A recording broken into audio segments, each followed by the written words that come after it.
The sacrament of confirmation is not just some ritual you go through on the side in your life. You know, it has everything to do with who you are and why you exist. It helps you not just become more Catholic. It helps you become more you. See, we exist for a relationship with God, to know and love Him and serve Him, and to love other people as He does, and to be happy with Him forever. The sacraments of initiation bring us into that divine life of God, where we share in His life and become fully alive ourselves, fully who we are, and fully empowered to share His love with the entire world. And all the sacraments of initiation help us to do that. They empower us to do the impossible. And sometimes we're under the impression that we receive those sacraments of initiation, of baptism, of confirmation, of Eucharist, because of the choice of our parents or our choice. Granted, these choices are involved, but primarily it's because God chose you first. In all these sacraments, He's choosing you. He's acting in your life. He's giving you His grace to live out the impossible. In baptism, He reached into your life, most of you as infants, and claimed you as His own, made you His son or daughter, and filled you with His own divine life, so that you could be called a child of God. In the Eucharist, which is the culmination, the highest of all the sacraments, rightly called the most blessed sacrament, we become even physically one with God, who's substantially present in the Eucharist, who's there body, blood, soul, and divinity, and shares His very life with us, and gives us strength for our journey to heaven.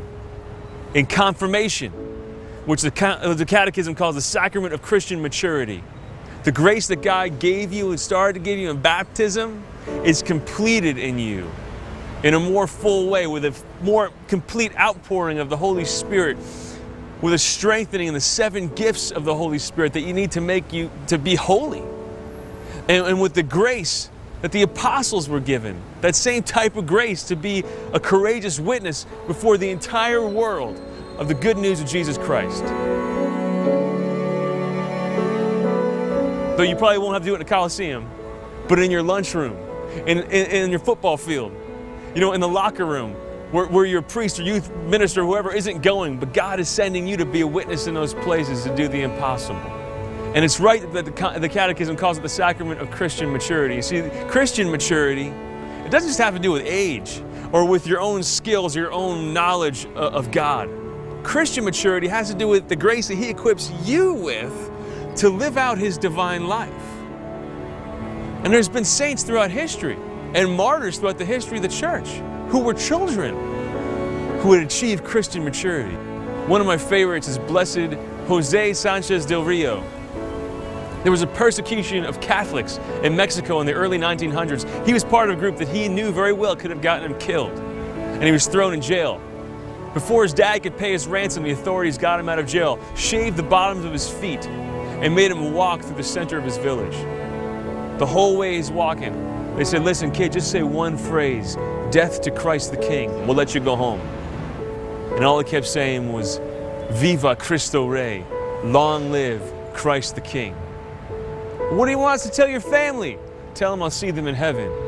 Long live Christ the King. Long live Our Lady of Guadalupe. They got him to the cemetery at the center of his village, held their bayonets up to him and said, "Listen, just say one phrase, we'll let you go home." His last act, he stretched his arms out like a cross and shouted at the top of his lungs, "Viva Cristo Rey." And then with his own blood, he made a cross on the ground and kissed it before he died. He was 14. You can't expect much from me, I'm a teenager. You know, some of the greatest saints in the history of the church were teenagers. And frankly, the ones who weren't, it's only because they lived longer. They became saints while they were teenagers.